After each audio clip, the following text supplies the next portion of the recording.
In a time when the heavens and earth intertwined, and humanity still believed in the power of spirits and celestial beings, there was a story of love that transcended lifetimes. It was the story of Lady Duong Phong Quan and Emperor Yao, a tale woven into legend, stirring the hearts of all who would hear it.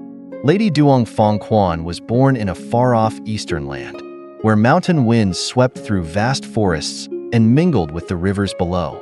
She grew up amidst nature, yet she was raised in a noble family, instilled with a deep sense of calm, compassion, and a profound, enigmatic silence.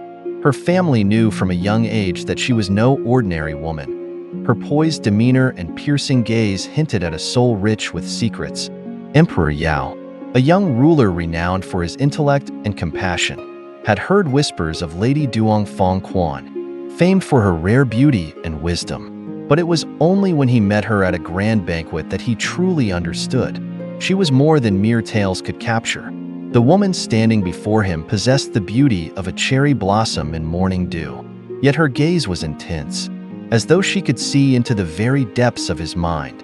Emperor Yao was captivated, not by her beauty alone, but by the silent understanding in her eyes that seemed to penetrate the unspoken thoughts within him. Their marriage was swift, yet their bond was a deep mystery. Duong Phong Quan entered Emperor Yao's life with calm acceptance, though she was not a woman easily read. Between them, words were few but connection profound. Duong Phong Quan understood that Yao was not just a king, but a man burdened by immense responsibilities. It was her own quiet strength that anchored him amid the overwhelming demands of his rule. With perceptive eyes, Lady Duong Phong Quan recognized the pressures weighing upon Emperor Yao.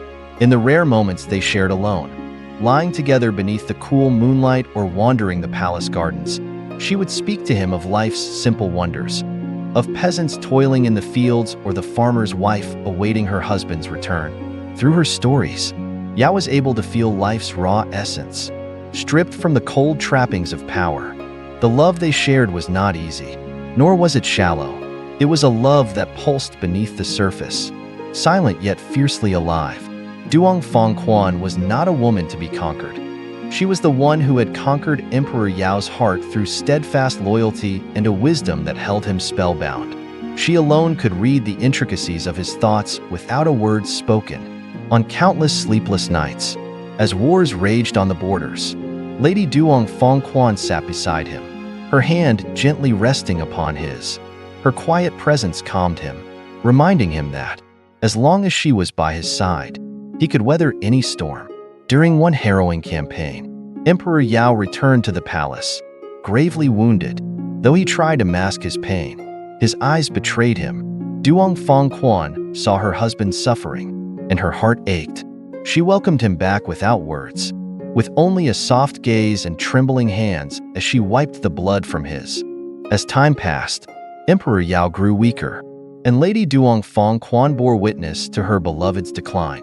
One night, as he lay with his head in her lap, he confessed his fears for the future of their kingdom and for their children. Lady Duong Phong Quan gently brushed his hair, assuring him that he would leave a legacy far greater than power alone, a legacy of compassion and virtue sown in the hearts of his people. In Emperor Yao's final days, she remained by his side, attending to his every need.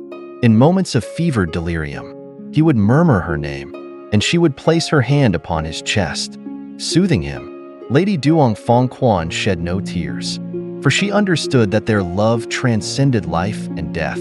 When he finally drew his last breath, she closed her eyes, inhaled deeply, and whispered into his ear, "I am forever yours, no matter where you are."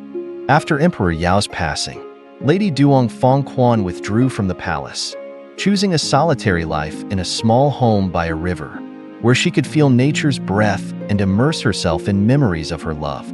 She refused any caretakers and rejected all assistance from the court. People in the village often saw a faint light from her home at night, as though she remained awake, quietly gazing out the window into a distant, unseen realm, where she believed Emperor Yao waited for her. In her final days, Lady Duong Phong Quan dreamed once more of the phoenix she had seen in her youth. The bird approached her, saying, "You have fulfilled your life's purpose. Let your soul join mine, so that your love may live on, eternal as the light of the stars." Upon waking, she knew her time had come. She stepped outside her home, allowing the cool night air to wash over her, closed her eyes, and smiled. Thus, her spirit departed, soaring with the phoenix across mountains and rivers, reuniting with Emperor Yao, free from all earthly bounds. And so, the tale of Duong Phong Quan and Emperor Yao lived on, not merely as legend, but as a symbol of an everlasting love, one that transcended power, mortality, and desire. On nights when the moon shone bright, villagers would say that if you stood atop the mountains and looked skyward, you might glimpse two souls entwined, dancing among the stars, forever inseparable.